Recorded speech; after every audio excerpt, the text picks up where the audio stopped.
अस्सलाम वालेकुम, मैं हूं रज़ा मेकन। आप देख रहे हैं IRK न्यूज़। आइए जानते हैं आज की कुछ ताज़ा तरीन अपडेट्स सदीक जान साहब से। बात करेंगे जस्टिस अतर मिर्ज़ा साहब के सामने आने वाले एक नोट के हवाले से। ये बैंक था जिसकी सरबराही जस्टिस काजी फाइज ईसा कर रहे थे, उनके साथ जस्टिस अमीनुद्दीन खान और जस्टिस अतर मिर्ज़ा साहब थे। मामला बड़ा सिंपल सा था और वो ये था कि एक शहरी ने मालूमात तक रसाई का जो हक़ है उसके तहत जो कानून साजी की गई थी, उस हक़ को इस्तेमाल करते हुए उस कानून के तहत सुप्रीम कोर्ट से इंफॉर्मेशन मांगी थी कि कुल मुलाजमीन की आसामियाँ कितनी हैं, कितनी खाली हैं, ख़वातीन कितनी हैं, मर्द कितने हैं, माजूर अफराद कितने हैं, ये सारी चीज़ें, तनख्वाहों और बहुत कुछ उन्होंने मांगा था। खैर सुप्रीम कोर्ट ने इनकार कर दिया।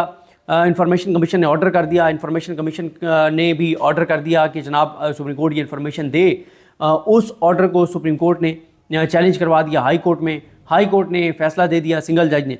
उन्होंने कहा जी सुप्रीम कोर्ट पे इस कानून ये जो है इंफॉर्मेशन तक जो रसाई है, मालूमात तक जो रसाई का हक़ है, इस कानून का इतलाक़ सुप्रीम कोर्ट पर नहीं होता।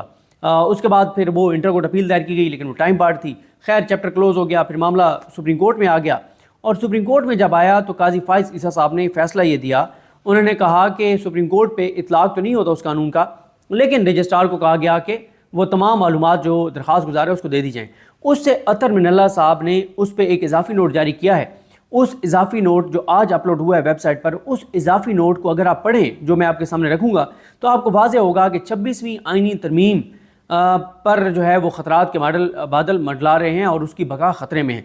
क्योंकि अतर मिनल्ला साहब जो ये बात कर रहे हैं, यह सिर्फ अतर मिनल्ला साहब की बात नहीं है। इससे पहले जस्टिस सैयद मसूली शाह साहब भी एक फ़ैसले में ये बात कर चुके हैं कि अगर आप आइन के बुनियादी ढांचे में तब्दीली करेंगे, फिर सुप्रीम कोर्ट के पास रिव्यू का, सुप्रीम कोर्ट के पास उसको देखने का, उसको परखने का, उसको जांचने का सुप्रीम कोर्ट के पास मुकम्मल इख्तियार है। और अब जो अतर मिनल्ला साहब का नोट है, उसके कुछ जुमले जो हैं वो बहुत ही अहमियत के हामिल हैं और इससे ये नज़र आता है कि हुकूमत के लिए घबराने का वक्त है, क्योंकि गुंडा, बदमाश, घटिया, नीच और मकरूह इंसान इस वक्त नहीं है अदलिया में और उसकी बाक़ियात भी कमज़ोर हो चुकी हैं। तो इसलिए इनके लिए बड़ा ख़तरनाक हो चुका है 26वीं आइनी तरमीम के मामले में। अतर मिनल्ला साहब का 2 सफ़ात का नोट है, वो आपके सामने रखता हूँ। अतर मिनल्ला साहब कहते हैं कि मुझे अपने फाजिल भाई काजी फाइज ईसा चीफ जस्टिस का फ़ैसला पढ़ने का शर्फ हासिल हुआ और मुझे उनकी कानून और आइन की वाज़ेह तशरीह से मुत्तफ़िक ना होने या इसकी तौसीक ना करने की कोई वजह नज़र नहीं आती। ताहम मुझे अपनी इजाफ़ी राय को शामिल करना जो है वो उसकी ज़रूरत महसूस हुई है। पैराग्राफ नंबर 2 में वो कहते हैं कि हमने तशरीह की है और करार दिया है कि आइन का आर्टिकल 19A हर शहरी को अवामी अहमियत के तमाम मामलात में मालूमात तक रसाई के बुनियादी हक़ की ज़मानत देता है। इस हक़ का इस्तेमाल मुनासिब पाबंदियों और ज़वाबित के ताबे है। मुनासिब पाबंदियों और ज़वाबित के ताबे की इस्तिलाह हरगिज़ कानून साज इदारे को कोई इख्तियार नहीं देती और ना दे सकती है कि वो आइनी तौर पर तहफ़्फ़ुज़ याफ्ता हक़ के दायराकार को मुख्तसर करे, कमज़ोर करे या महदूद करे और किसी अवामी इदारे को आइनी हक़ के दायराकार से खारिज करे। देखें, ये वो बड़े वाज़ेह अल्फाज में वो जो बात कर रहे हैं, आपने इस सारे को सुनते हुए नज़र जहन में सिर्फ 26वीं आइनी तरमीम रखनी है, जिसके तहत सुप्रीम कोर्ट का दायरा इख्तियार जो है वो महदूद किया गया है। अतर मिनल्ला साहब कहते हैं कि मालूमात तक रसाई के कानून का सादा मुतालिया ज़ाहिर करता है कि बादी नज़र में सुप्रीम कोर्ट को वाज़ेह तौर पर अवामी इदारों की तारीफ से खारिज नहीं किया गया। फिर आगे उन्होंने कहा कि जैसे कि दफ़ा 100 में दर्ज है, सिंध शफाफियत और मालूमात तक रसाई के कानून और पंजाब शफाफियत और मालूमात तक रसाई के कानून की बिल तरतीब तारीफ़ात दोनों सूबों की आला अदालतों को मालूमात तक रसाई के कानून के दायराकार में लाती हैं। यानी वो कह रहे हैं कि जो सिंध का है मालूमात तक रसाई का कानून और पंजाब का है, वो दोनों सिंध हाई कोर्ट और लाहौर हाई कोर्ट को इस दायराकार में लाती हैं। और वो शुरू में ये कह रहे हैं अतर मिनल्ला साहब के सुप्रीम कोर्ट भी उस दायराकार में आती है जिस पर इस कानून का इतलाक़ होता है। काजी फायसा ने कहा था कि इतलाक़ नहीं होता, लेकिन फिर भी हम मालूमात जारी कर रहे हैं। अतर मिनल्ला साहब कह रहे हैं नहीं, इतलाक़ होता है और हमने जारी करके ठीक कर रहे हैं हम ये मालूमात जारी करके। अब आ जाएँ, ये सबसे अहम पैराग्राफ है, पैराग्राफ नंबर 3। इसमें जो बात लिखी गई है, 2 में भी कुछ चीज़ें हैं और 3 में तो कैटेगोरिकल लिख दिया गया है। वो ये कहते हैं, ये देखा गया है कि आइन का आर्टिकल 8 गैर मुबहम अंदाज में किसी भी ऐसे कानून को कलअदम करार देता है जिस हद तक वो बाब अव्वल के तहत दिए गए हकूक़ से मुतसादिम हो। दोबारा सुनिए, यह देखा गया है कि आइन का आर्टिकल 8 गैर मुबहम अंदाज में किसी भी ऐसे कानून को कलअदम करार देता है جس حد تک وہ باب اول چیپٹر 1 میں دیے گئے جو حقوق ہیں اس سے متصادم ہو۔ مزید برآں یہ ریاست کو کسی ایسے قانون کو بنانے سے روکتا ہے جو بنیادی حقوق کو چھین لے یا مختصر کر دے یا جو واضح حکم کی خلاف ورزی میں بنایا گیا ہو۔ بہت امپورٹنٹ یہ 3 چیزیں، کن چیزوں پہ کون کون سی قوانین جو ہیں وہ کالعدم ہوں گے اور ریاست بھی نہیں بنا سکتی، کون سے قوانین نہیں بنا سکتی ریاست جو بنیادی حقوق کو چھین لیں، جیسے 26 یعنی ترمیم میں بنیادی حقوق کو چھینا گیا ہے۔ اس کے بعد دوسرا کیا ہے کہ بنیادی حق کو چھین لے یا اس کو محدود کر دے، مختصر کر دے یا جو واضح حکم کی خلاف ورزی میں بنایا گیا ہو۔